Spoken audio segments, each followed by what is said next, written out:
Welcome to new TV Telugu. ఇప్పుడు AP top 10 చూద్దాం. దొంగతనాలు అరికట్టేందుకు బంగారుపాలెం పోలీసులు హైవే సమీపంలో ఉన్న ఇల్లు, దుకాణాలకు స్మార్ట్ లాక్ పంపిణీ చేసినట్లు సీఐ తెలిపారు. ఈ సందర్భంగా తమ సిబ్బంది స్మార్ట్ లాక్ పనిచేసే విధానాన్ని ప్రజలకు వివరించారు. ప్రతి ఒక్కరూ స్మార్ట్ లాకులు ఏర్పాటు చేసుకుంటే దొంగతనాలకు అడ్డుకట్ట వేయొచ్చని తెలిపారు. ప్రజల సహకారంతో దొంగతనాల బారిన పడకుండా ఉండొచ్చన్నారు. సైబర్ నేరాల పట్ల అప్రమత్తంగా ఉండాలని సీఐ గోవిందరావు హెచ్చరించారు. నర్సీపట్నంలో నిర్వహించిన సదస్సులో ఆయన మాట్లాడుతూ ఇటీవల జరిగిన సైబర్ క్రైమ్ ఘటనను ఉదహరించారు. సైబర్ నేరస్తులు నర్సీపట్నానికి చెందిన ఓ రిటైర్డ్ ఉద్యోగికి ఫోన్ చేసి మీ అకౌంట్లో మనీ లాండరింగ్ సొమ్ము ఉందని భయపెట్టి అతని వద్ద నుంచి 1.40 కోట్లు దోచుకున్నారన్నారు. ఇటువంటి ఫోన్ కాల్స్ వస్తే 1930 నెంబర్కి ఫోన్ చేయాలని సూచించారు.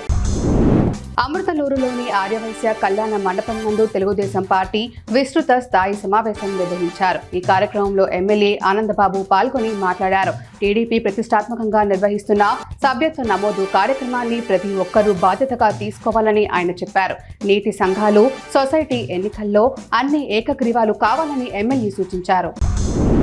కేంద్రంలో మూడోసారి అధికారంలోకి వచ్చిన నరేంద్ర మోడీ ప్రభుత్వం సాధారణ ప్రజలను విస్మరించి కార్పొరేట్ ప్రయోజనాలకి పెద్దపీట వేస్తుందని సిపిఐ రాష్ట్ర కార్యవర్గ సభ్యులు రామాంజనేయులు విమర్శించారు. డోన్ సిపిఐ కార్యాలయం మాట్లాడుతూ సిపిఐ రాష్ట్ర కార్యవర్గ సభ్యులు పూర్వ రాజధాని కర్నూలు నగరం నుండి మచిలీపట్నం వరకు, కర్నూలు నుండి కాకినాడ వరకు నడిపిన ఎక్స్ప్రెస్ లైన్లను కూడా నేటికి పునరుద్ధరించలేదని చెప్పారు.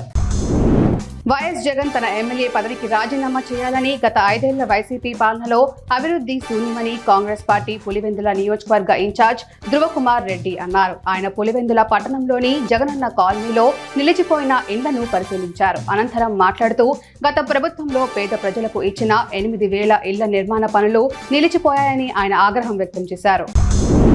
చిత్తూరు జిల్లాలోని కాణిపాకం శ్రీ వరసిద్ధి వినాయక స్వామివారి ఆలయంలోని ఆస్థాన మండపంలోని హుండీ లెక్కింపు కార్యక్రమం చేపట్టారు. 19 రోజులుగా గాను 1,49,62,798 ఆదాయం వచ్చినట్లు ఆలయ ఈవో గురుప్రసాద్ తెలిపారు. బంగారం 5 గ్రాములు, వెండి 2 కిలోల 785 గ్రాములు వచ్చినట్లు చెప్పారు. ఈ కార్యక్రమంలో ఆలయ అధికారులు, అర్చకులు పాల్గొన్నారు. మచిలీపట్నంలోని బుట్టాయిపేటలో వేంచేసి ఉన్న శ్రీ చిట్టి పిల్లారయ్య స్వామివారిని రాష్ట్ర మంత్రి కొల్లు రవీంద్ర దర్శించుకున్నారు. అభిషేక, నవనీత, అలంకార, అర్చన కార్యక్రమంలో మంత్రి పాల్గొని ప్రత్యేక పూజా కార్యక్రమాలు నిర్వహించారు. వేద పండితులు వేద ఆశీర్వచనాలు ఆయనకు అందచేసి ప్రసాదాలు ఇచ్చారు. ఆలయ కమిటీ ప్రతినిధులు ఘనంగా సత్కరించారు. ఈ కార్యక్రమంలో కూటమి నాయకులు పాల్గొన్నారు.